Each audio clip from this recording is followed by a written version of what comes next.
Give this man a stage. All right. Thank you, Joe and Marguerite. Love them. Our next speaker is just a one-man machine. He's building a huge business.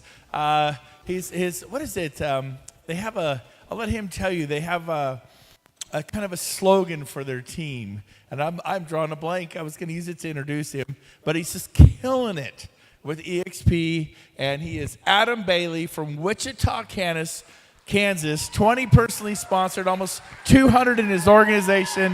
Help me welcome Adam Bailey. That's it. Just do a movement. Hey, thank you guys. Give Brent a round of applause, Gene, Sheila, everybody for this event. Thank you guys.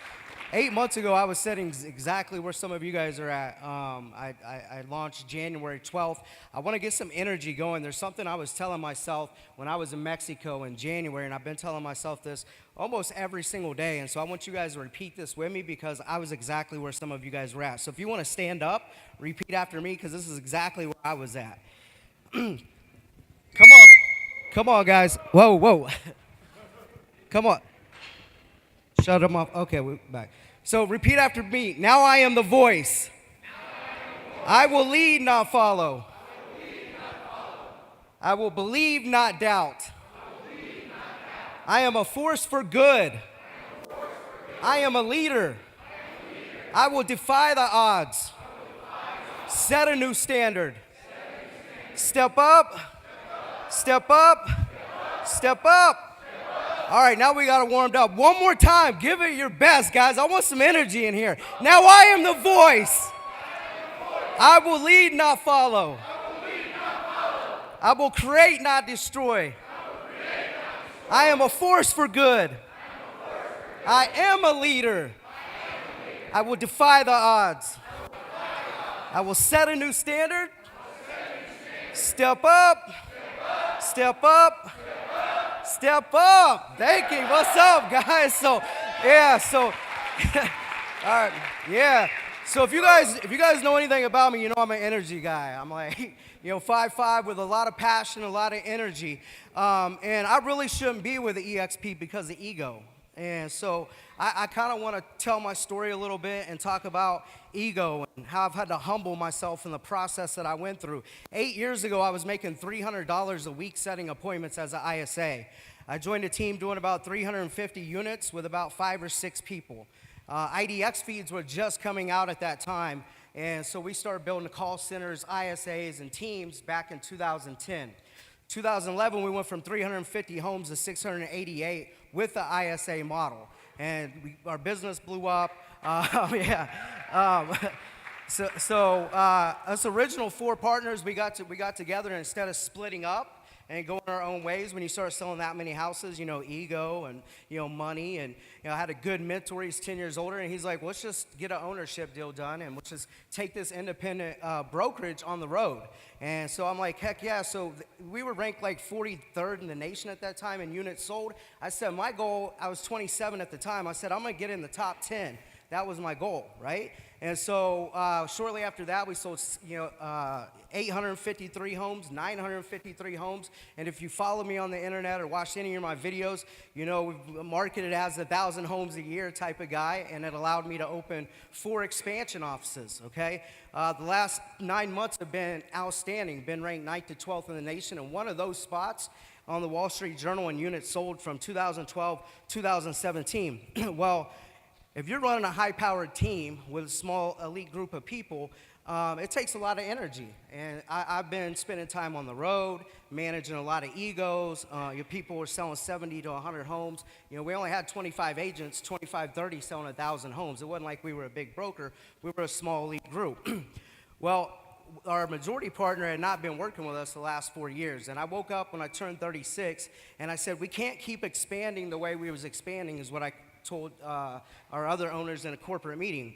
We're opening 1 office a year, brick and mortar style. It takes $70,000 to prove concept without us even making money. Generating the leads, firing buyer agents, real estate, putting the systems, branding, everything that we were doing.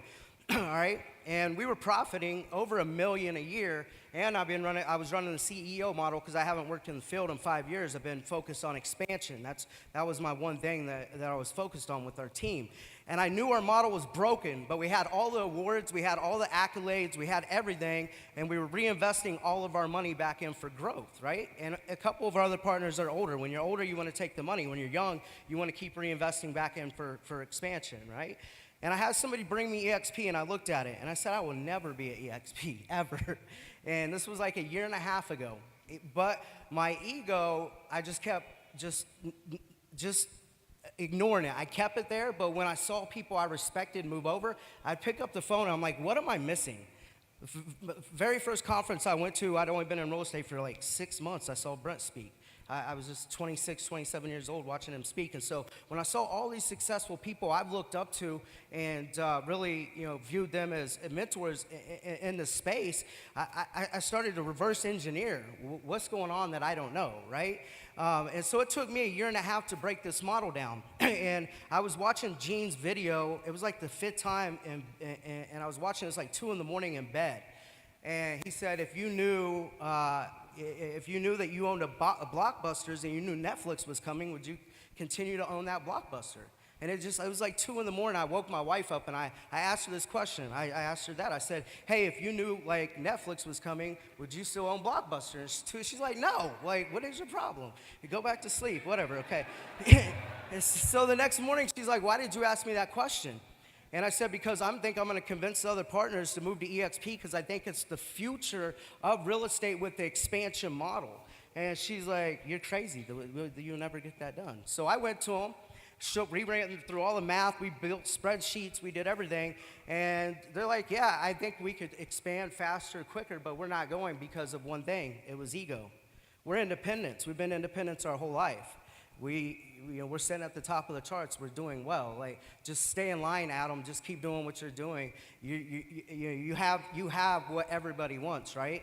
I just turned 36. I haven't worked in the field since I was 30. I'm floating around managing expansion offices. Everything's great. However, it took 8 years to build an organization over 80 people. And the way Brent has a giving heart, and he's impacting so many of your guys' lives and my lives, I felt like I could impact more lives than just 80, right? And so I thought that I would have just been bought out of my contract because I made my mind up. I'm coming to EXP if I can't get my partners to come, right? And they said you can't get out of your contract, tied to LLC. And so I said no problem, just pay me out, right? And this is when I knew friends and business. I learned a lesson here, right? So I thought I would have been paid out, and I could have just came to EXP and restarted and took a shot at this. And they're like, well, you can't work nationally or with EXP for 3 years. I said, 3 years? I said, what am I going to do? Sit around on the sideline for 3 years and not, do anything nationally, locally? And so I went back to them. I said, let's revisit this, right? And my ego wanted me to just stay because that would have been the easy thing to do, is just stay, keep pushing, keep doing what I'm doing. And then I said, you know what? I wanted to be able to collaborate with some of the people that I'm collaborating in this room with today, because the 21 frontline, I'm actually at 21 and just broke 203. I wouldn't be working with these individuals and changing their lives, and you can't put a price tag on that. And so I would have been cut a $385,000 check, and I would have had to sit out for 3 years. And I slid that check back across to him, and I said, just pay me the least amount of money just to get a transaction done. So I got paid $2 to walk away with a shirt on my back, my name, my energy, and the vision that I had to come with EXP. I have not picked up the phone and asked one person to get in business with me.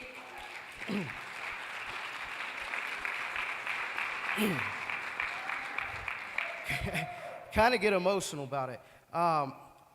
But other leaders, like Tierney, you heard her talk yesterday, and she called me, and she's like, what did she say, like, midlife crisis. She's like, are you having a midlife crisis? That's crazy. I've seen EXP, no. And I said, you know what? Come to Mexico with me. And she flew into Mexico, her and Walsh, I met them, and she came back a couple days after our event. She said, you know what? I don't think you're that crazy after all, and I'm coming with you. She was the number 2 team or number 1 team in her market center, the number 1 market center in the United States at KW, and she was perfectly happy. But when you see this in the collaboration piece, it's hard to unsee it. And so, for the 200 people in here, can you guys stand up real quick? Because this ain't about me. I want to recognize, if you're in the Just Do It movement, legacy building, stand up, guys. Give these guys a round of applause.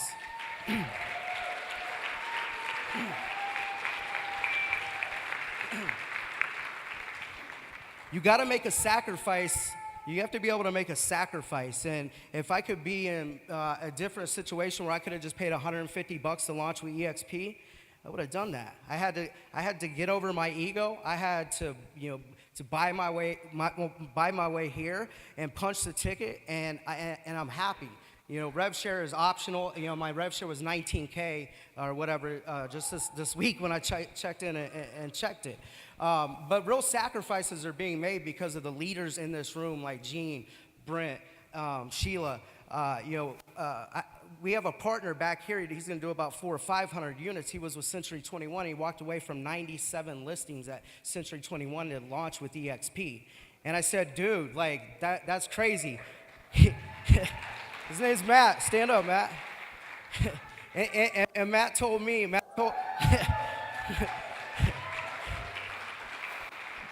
Matt said, you've inspired me to get my business to where I'm at today.